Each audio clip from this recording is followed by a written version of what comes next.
got some stuff I need to get off my chest. They asked me how it was in the war. What up, soldiers? It is Texas Girl 409, aka the Iraq Veteran Gamer, bringing you yet another installment of War Stories. I know many of y'all wanted me to drag this series out so y'all can enjoy it. Y'all didn't want me to go straight into the deployment. Well, today I'm going to go into what it was like deploying to Iraq, my feelings, and what it was like actually landing in Baghdad. Don't worry, the series is still going to be long. Y'all are still going to enjoy it, I promise. Anyways, I deployed to Iraq September 6th of 2006. And it was crazy. It was like a 15-and-a-half-hour flight. We stopped in Germany for a couple hours. All we could do was sit at the airport, go outside, smoke a few cigarettes. Or actually, we could smoke in the airport, which is weird because in America, we can't smoke in the airports. So it felt really weird smoking in the airport. After we left Germany, we flew to Kuwait.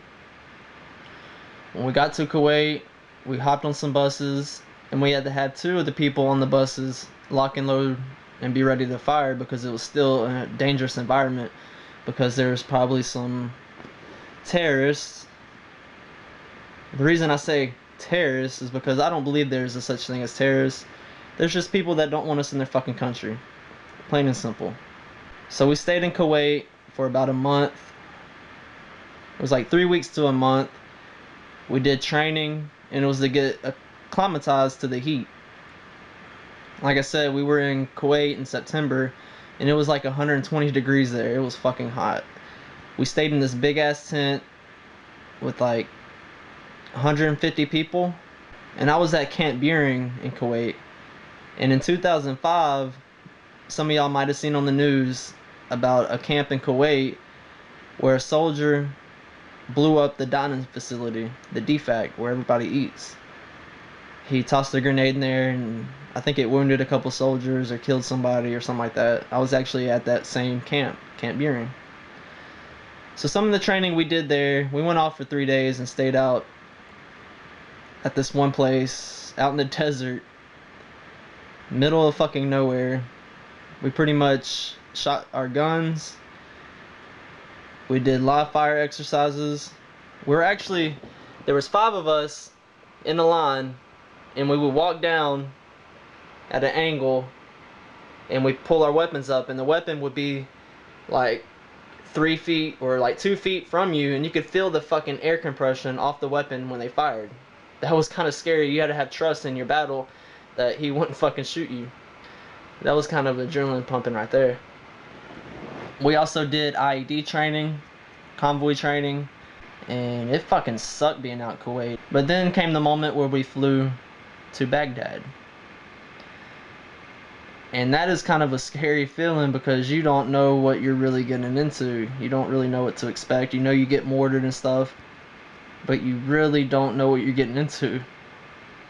So once we landed at the Baghdad International Airport, we flew in on a commercial flight, and we stayed outside for 3 fucking days with no shower, nothing. It was raining, and we stayed outside. Like, we slept outside in the rain for 3 days, waiting for the Black Hawk to come get us. And I must admit, being in a Black Hawk, I've never been on a helicopter, and flying in a Black Hawk was so fucking awesome. And it was badass watching them fly in because they looked like they were drifting in the air. But the only thing that sucked is you had a duffel bag, your huge ass rucksack, your personal bag, and your weapon. And then they'd fit like 6 people on a Black Hawk with all that shit. So you'd be sitting there, fucking no room, trying to look out, fucking loud as hell. It sounded like... That's what it sounded like. Sorry for that annoying noise. That's what it sounded like. But then we got to our base. I was at Fob Raya in southeast Baghdad, which is 5 miles southeast of Sadr City. Look up Sadr City. It was one of the most dangerous places in the world at the time. Military forces, or U.S. military forces, were not allowed in Sadr City because it was so dangerous.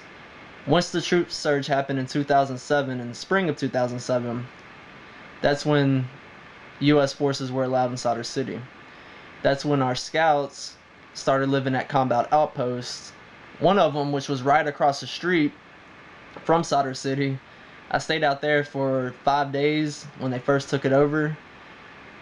And I actually might have caught some kind of infection. They say it's some kind of bacteria infection. They don't know what it is. But if you can see, it's all on my back and upper buttocks.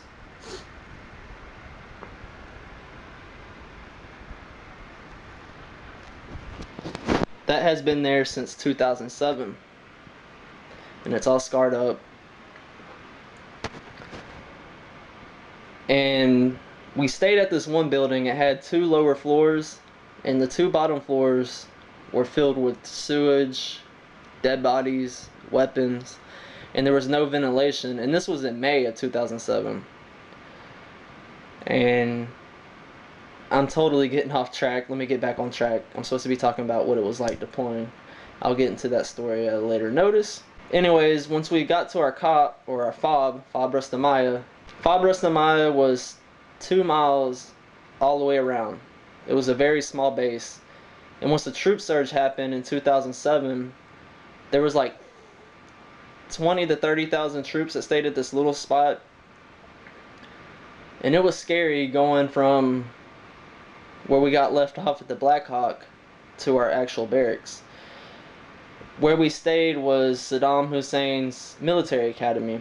So we actually got to stay in barracks. We stayed 2 men to a room, and we eventually went to 3 men to a room. But it was kind of scary because at any moment you could get mortared. Our first 4 months there, we got mortared and rocketed every single day.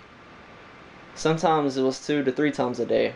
Our main mission, since we really didn't have a mission at the time, was FOB security. We ran tower guard, which helped guard our base in case we came under attack. Or we watched this one route, watching for anybody planting IEDs or EFPs. The first week and a half, we pretty much did nothing. We sat around, and then we started doing training with our relieving unit, or the unit we were relieving, on tower guard. I'll never forget my first tower guard. It was a 4-hour shift, and we had 2 shifts a day. So we spent about 9 hours every day wearing 50 to 75 pounds worth of gear, standing in a tower. We weren't allowed to have cigarettes. We weren't allowed to have our iPod, cameras. We weren't allowed to have food. We could just have water. That was it. Water or Gatorade mix. And I remember having a conversation with the sergeant who was training me. And we're talking about how being over there gives you a new aspect on life. It makes you really appreciate life. Because you're in a third world country. It smells like shit. There's garbage everywhere. Just the noises. Everybody's fucking honking when they're going down the road. They have like no traffic laws. So it's fucking hectic. But I told him it really makes you appreciate what you have back here in America. Or wherever you're from. You really have it better than in a war zone. And he was like, I can tell you have a really good heart if you've only been here for a week and a half and you're realizing that. And that really touched me because I believe I have a real good heart. Like the whole time I was over there, I was trying to bring smiles to the Iraqis' faces. I would talk to all the local nationals, interview them pretty much, ask them if they supported the war, what their thoughts on the war was. And most of them were honest. Some of them might have been lying. So I just tried to touch their hearts, you know. Because I couldn't imagine how it would be living in a war zone for 5 years. I think that's how long the war was going on when I was over there.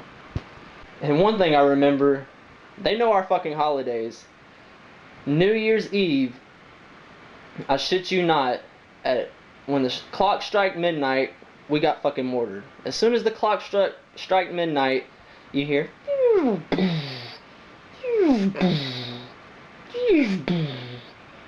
And trust me, it's 10 times louder than that. A mortar, the best way I can describe it is, think of the loudest thunder strike you have ever heard. Sounds like that every time. Well, I'm gonna leave off today's episode there.